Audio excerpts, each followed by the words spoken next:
So hello everyone. आज की इस वीडियो में हम देख लेंगे ग्रीन मैन्योर क्या होता है। ओके एंड इसके टाइप्स कौन कौन से होते हैं। ध्यान दीजिए, ग्रीन मैन्योर क्या है। Green manure can be defined as the practice of plugging और turning into the soil undecomposed green plant tissue for the purpose of improving physical structure of soil and soil fertility. मतलब कहने का मतलब क्या है कि जो ग्रीन मैन्योर होता है इसको हम इस प्रकार से प्रभावित कर सकते हैं कि जब हम किसी ग्रीन प्लांट्स को किसी खेत में उगाते हैं, उसके बाद हम प्लगिंग कर देते हैं। प्लगिंग का मतलब क्या, जुताई कर देते हैं।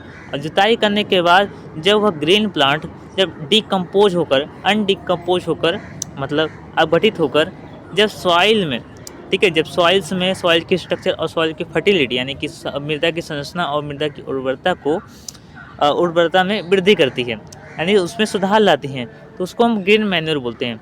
तो आप समझ गए होंगे ग्रीन मैन्योर क्या है। ग्रीन मैन्योर क्या है, यह एक प्रकार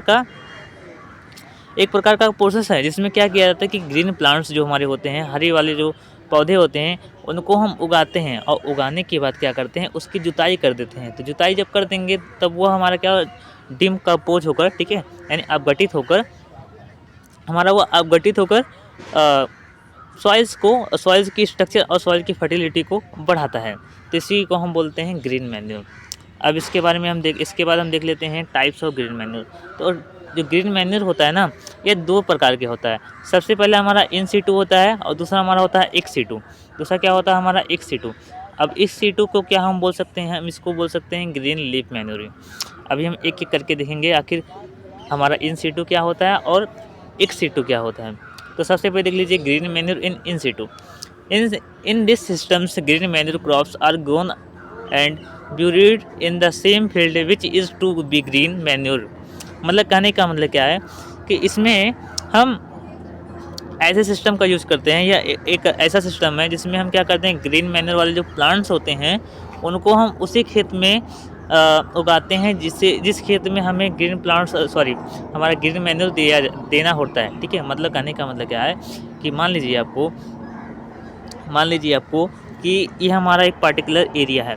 ओके, तब इस पार्टिकुलर एरिया में आपको मान लीजिए कि आपको ग्रीन मैन्योर देने का है, तो हम क्या करेंगे, ग्रीन मैन्योर वाले जो प्लांट्स रहेंगे इसी में हम देंगे। ओके, इसी में हम देंगे और उसके बाद इसमें हम उगाएंगे। उसके बाद क्या करेंगे, हम प्लगिंग कर देंगे और प्लगिंग कर देंगे तो वो हमको ग्रीन मैन्योर और वो डिकम्पोज होकर प्राप्त हो जाएगा। एग्जाम्पल के लिए हमारा देख सकते हैं, हमारा सनहेम्प हो गया। ठीक है, सनहेम्प हो गया। सनहेम्प का मतलब सनई और ढैंचा हो गया। ठीक है, इसके बाद हमारा काउपी हो गया। इसके बाद ब्लैक ग्राम और इसके बाद क्लोवर एंड ग्वार। ये सभी प्लांट्स हमारे किस में आते हैं, इन सीटू के अंतर्गत आते हैं। Most important. अब यहाँ ध्यान दीजिए कि under this turning of green plants is done at there highest फोलियर stage in soils. ध्यान दीजिए कि यह जो हमारा प्रक्रिया है ना, ये हमारा हाईएस्ट फोलियर स्टेज होता है इसमें, सॉइल्स में। अगला हम देख लेते हैं। अगला हमारा है एक्स सीटू। क्या है हमारा एक्स सीटू, या फिर इसको हम बोलते हैं ग्रीन लीफ मैन्योरिंग। इसमें हम क्या करते हैं, मान लीजिए हमें इस पार्टिकुलर एरिया में हमको ग्रीन मैन्योर दे रहा है, तो हम क्या करेंगे, दूसरे प्लांट्स में मान लीजिए यहाँ पर हम फसल नहीं उगा सकते हैं, जो ग्रीन प्लांट्स हैं उसको हम नहीं उगा सकते हैं। तो ऐसे के लिए हम क्या करेंगे कि हम दूसरे स्थान पर उगाएंगे जहाँ पर ग्रीन प्लांट्स उग जाए। उसके बाद हम क्या करेंगे, उसको उठाकर हम उस एरिया में जाकर हम ग्रीन मैन्योर डाल देंगे और वहाँ पर प्लगिंग कर देंगे।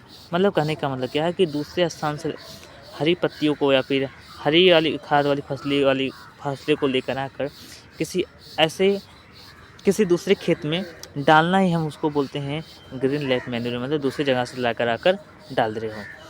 तो इसमें दिया it refers to turning into the soil green leaves and tender green twigs character from shrubs and trees grown on birds, wastelands and nearby forest area.